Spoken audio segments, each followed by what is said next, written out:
Hey, good morning, guys. Skinwalker Hunters here.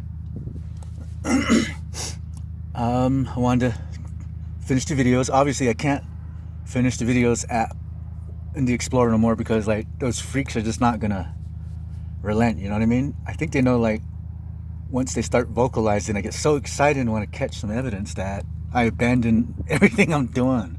So I really don't want to give out my location. You know, I'm at a friend's place. So you're just gonna have to look at the video the way it is. Now, this video is about the myths surrounding the abilities and powers that skinwalkers have, okay? And I gotta reiterate that I'm not a skinwalker, okay? So everything you're about to hear now is a culmination of all the stories I've heard that I find credible in relation to skinwalkers. Okay, some of the like abilities. Let's start with the abilities, okay? Now, they can travel great distances really fast, right? And I think people have explored the idea, or maybe like some information slipped or something, and like I've heard that they run backwards. Right now, I don't know if any of you have tried, but when you run backwards, it seems like you seem to be running faster than when you run forward. As funny as that sounds. You and the kids, wherever you're at, can try that as a little mini social experience, running backwards. Just try it, with the kids, finding some place that's safe, a park or a football field, soccer field with grass, and run backwards for as long as you can. And it's kind of fun, but you kind of understand why, like, that myth about how they travel is what it is, running backwards. Shape-shifting, that's an obvious one. Of course, to be able to shape-shift, they have to cover their whole body in ash. And the last time when I first posted this video, I spent like, like about 5 minutes, no, more like 9 minutes on just the ash part. For the purpose of this video, and like, time is of the essence kind of thing, I'm not going to go into that, okay? They cover themselves in ash. Kind of like, I had to cover my hands in ash to touch that bear skin. Ash is a powerful thing, okay?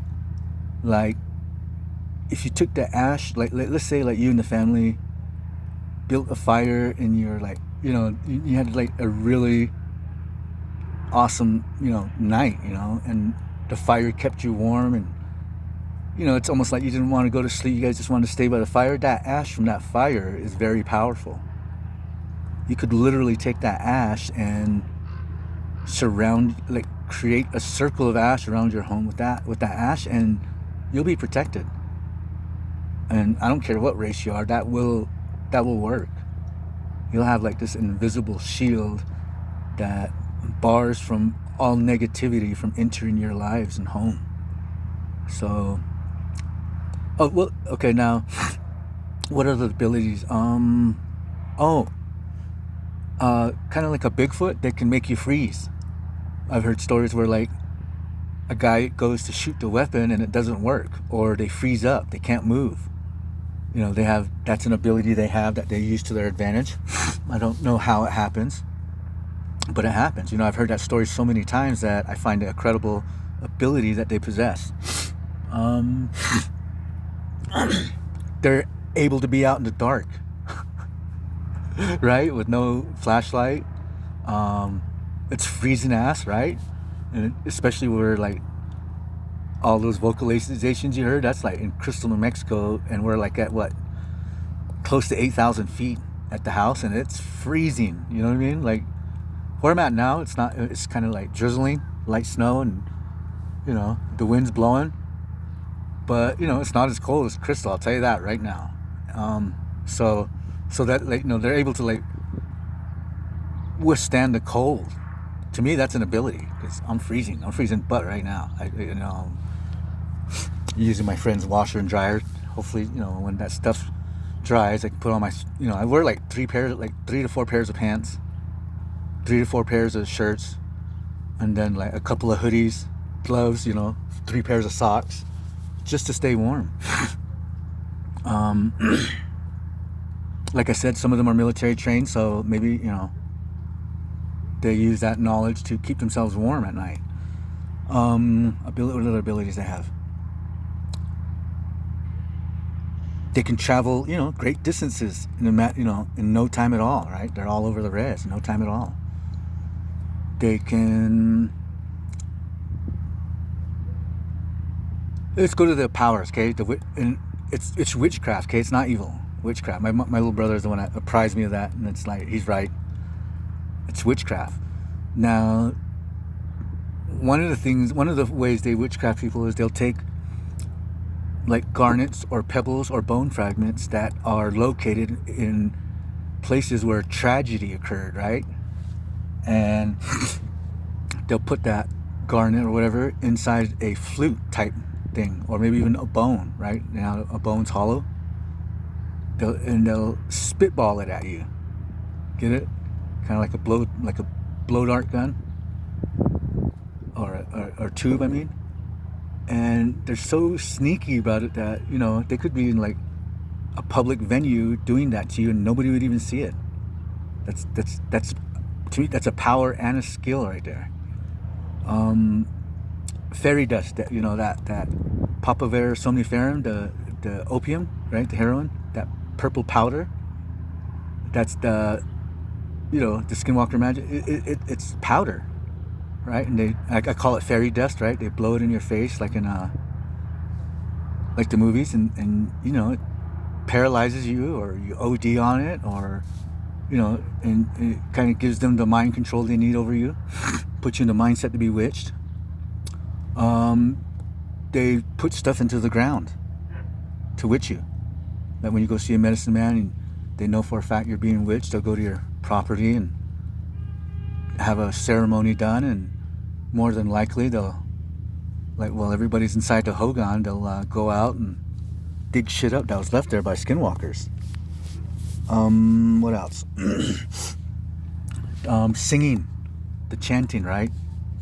That's how we conjure nature to help us or aid us, or even like destroy us, basically, right? The chanting. And that's the power of prayer, right? Because for us, that's prayer. Chanting is prayer. For like everybody else that came here, prayer is like getting on your knees and praying to God. Well, for us as Navajo people, I mean, I'm pretty sure it's like that with all indigenous tribes on the res, but like in North America. But I can only really speak for my tribe. For us to pray means to chant, right? To speak to nature. Right? Remember I told you that first Navajo man, first Navajo woman were created from yellow corn and white corn respectively. We're from nature, right? Adam was created from the sands of the earth, and Eve was created from the 13th rib of Adam. Different process. That's why I'm saying you can't compare Navajo people to humans, okay? That's just like utter, I almost said the bad word, utter nonsense. It's just, you can't do it.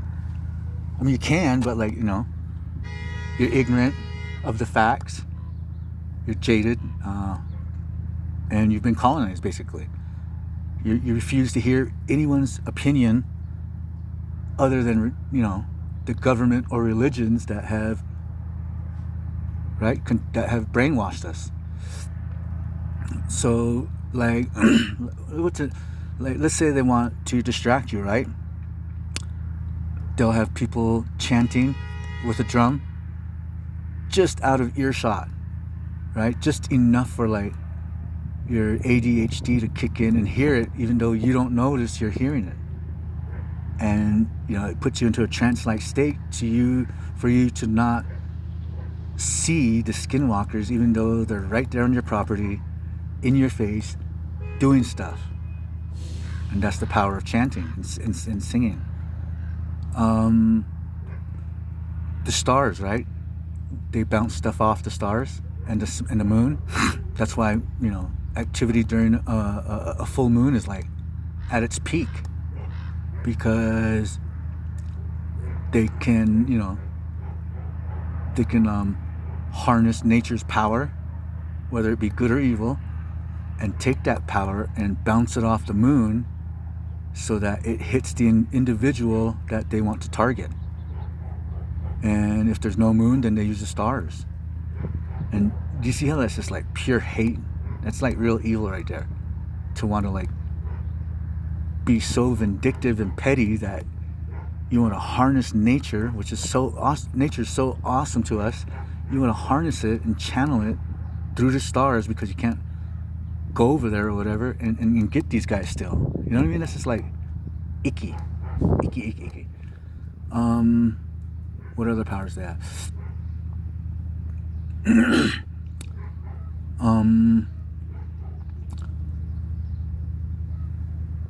You see, the shadow, if you know the shadow situation, right? They can effectively brainwash creatures to unknowingly aid in their evil behavior. You get it? Their negative behavior, skinwalkers. And these dogs are like easily trained once they find someone that they think loves them. And these are like dogs that belong to other people, and they turned them so that those dogs are actually working to the benefit of the skinwalkers and their witchcraft. And it's kind of like, that sucks to be able to use like just an innocent creature like that. But it's very, if you think about it, that's a very useful and a very like talented skill. You know what I mean? That's like, knowledge that's been passed down since we first emerged here. Somebody somehow learned it and they kept teaching it and passing it on down until like they perfected it. But luckily I saw that, and I removed shadow from our lives. And like I said, once that happened, the aura at the house like just lifted. It doesn't even matter like that those guys are screaming like crazy out there, you know what I mean? That whatever it is, and the winds of change, right, took that evil from us. Kind of cool.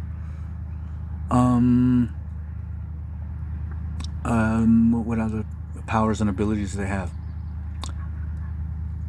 The fact that they can break people down to the point where they can be in a state to receive the witchcraft that they do. That's a power and a skill. You know what I mean? That's like crazy how they do that, and I don't know. I don't even want to elaborate anymore on that. I'm just saying it happens. That's how it happens. Another thing, they like Navajo people are scared of owls, okay? And if you look through my TikTok photos, you'll see like I'm holding an owl. And the reason why I'm holding it is that western screech owl lived with me and the boys for like 7 days. It fell in through the chimney, and it was kind of like, I thought it was a squirrel. And I was like, hey, you guys me and the boys were all in there, and I was like, I'm gonna open this. You guys don't let it run into the pile of stuff. Let's kind of like force it to run out the front door. And I opened the stove, and there was these two bright yellow eyes staring up at me. And that's when I was like, that's when I noticed it was an owl. And this is where like my opinion on owls and Navajo people changed. It was so innocent that I was like, how could something so innocent and beautiful as that western screech owl, want to bring us harm?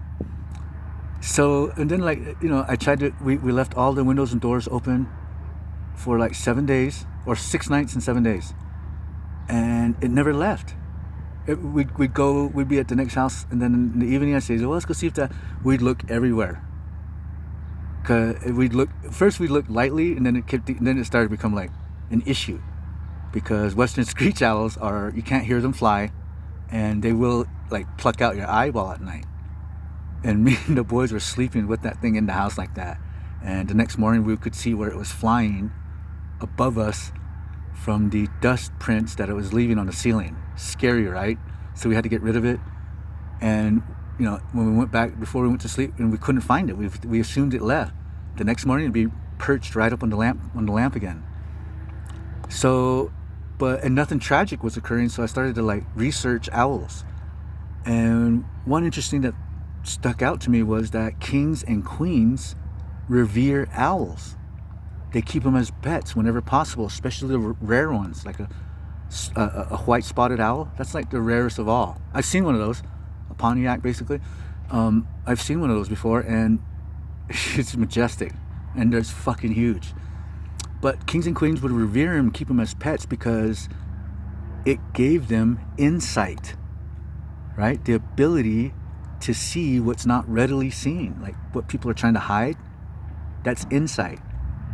And I got to thinking that Skinwalkers probably started the myth that owls bring death, so that people would kill owls. And when a Navajo person kills an owl, right, it X's out the insight that they used to have, and it makes them like, jaded in a sense, where they don't see nothing anymore. They just take everybody at face value. And I noticed that ever since I treated that owl with respect, and the longer it lived with us, that like the more insight I had. It's crazy stuff, It's crazy that I can even recognize this stuff, but like the more I talk and make these videos, the more I'm convinced I am, like, that I'm supposed to do this, that this is the right thing, that I've experienced all these things and witnessed all these things and learned all these things, been taught all these things and heard all these things, and it's been one moment building up after the next throughout my whole life, until a culmination of all these experiences are leading me up right up to this point where I'm talking to you right now. And I'm sure you like can hear the sincerity in my voice. I'm not lying. And the CIA can very well backtrack everything I post and say, right? Like those videos, they can take the details from the videos and see if it's been erased and altered. They can see if it was really taken on the same date, the timestamp's been changed, right? And I know why. I know how and why they can do that, but it has nothing to do with skinwalker hunting. So let's move on. What else can they do?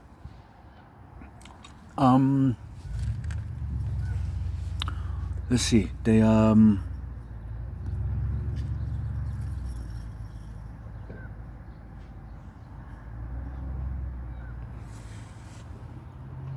we're gonna pause now, okay? I'll pick this up, part 2, 18 minutes. I'll talk to you later. Bye.